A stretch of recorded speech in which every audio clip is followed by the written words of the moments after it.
Today I'm going to demonstrate how to do a simple change on your theme in WordPress. It is very easy to do, and you can apply this method to a lot of other styling changes in your theme. So the first thing you need to do is log into your WordPress application. And you want to be logged in as an administrator so you have all the options available to you. So your options are going to vary from theme to theme, but almost all of them will have a customize option at the top. So when you go ahead and click on that, you'll see some options open up. Now, these options are sort of configurable items within your theme itself. And almost all of them will have this option called additional CSS. So this is how you're going to be controlling some of the styling of your theme. So when you click that, you're going to get basically an empty text box. I know that mine has some things in here, but these are things I've actually put in there to style some elements on my pages. So what I'm going to do for the first step is I'm going to go down and find some bulleted text, which I have right here. I'm going to go ahead and right click on it, and you're going to see an option called Inspect Elements. Go ahead and click on that. And then it opens up this window. It can be on the side or at the bottom, depending on what your browser is set. But you're going to see the markup of what your actual HTML looks like on your page. So you can see when I did that, it highlighted this LI element, which means list item, which is your bullet. And when I expand on that, you can actually see my text of the bullet. Let me move this up a little bit. There we go. You can move my text of the text of the bullet, so you can see that it's actually highlighting the right element. So what I need to do is I want to target the LIs, so each of those bullets has its own LI element. And I want to target those, but I need to actually find the class that they're nested under. So as I'm looking at this HTML, I see that there's a div class called entry-content. And that is the one I'm going to start with. So I'm going to go up in my screen here.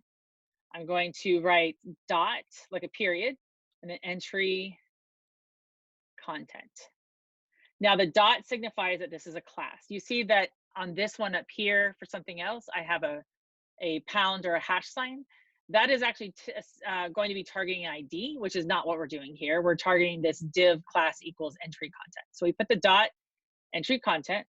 I'm going to put an open bracket, and it automatically comes with a closed bracket. And then I'm going to write what I want to change. So what I want to actually change here is font size. And when you start typing, it'll actually do some hints up here. So you can click on font size, and then I can go ahead and change that to whatever I'd like. When you want to know what yours is right now, you can actually go look at the CSS since you've targeted this, and just go ahead and look down in here, and you will see a font size or something that says font size, and it's right now it's at 18 pixels, but I want it to be just a little bit bigger. So maybe I'll make this 22 pixels. And as I do this, you'll actually see my text change here. Now it changed in both places.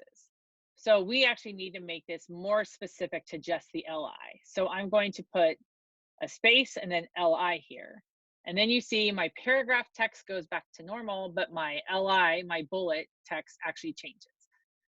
And so that's, if you're done here, that's all you need to do.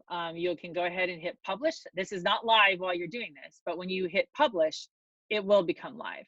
And so I can go ahead and do this, or I can say, okay, but I really want my to change my paragraph text too. You don't have to do this, but if you wanted to go ahead and change that, you could. So instead of putting LI, I'm going to put P, because you can see that that text is actually the P tag here. Do my open bracket, close bracket, and I'm going to go ahead and change my font size to say 25 pixels.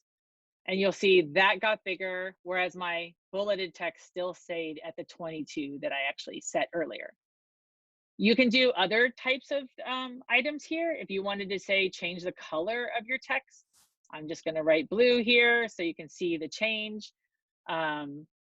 We can write, for the paragraph text, I'll write pink here so you can see that change. You can do all sorts of elements, and the ones that usually are going to be the ones you do is if you start typing ahead for font, you can see a bunch of different items in here. Probably don't need to use those, but they're just options if you want to go ahead and do that. So when you're finished and you like what you're seeing on the screen, you can go ahead and hit publish, and it will publish these live.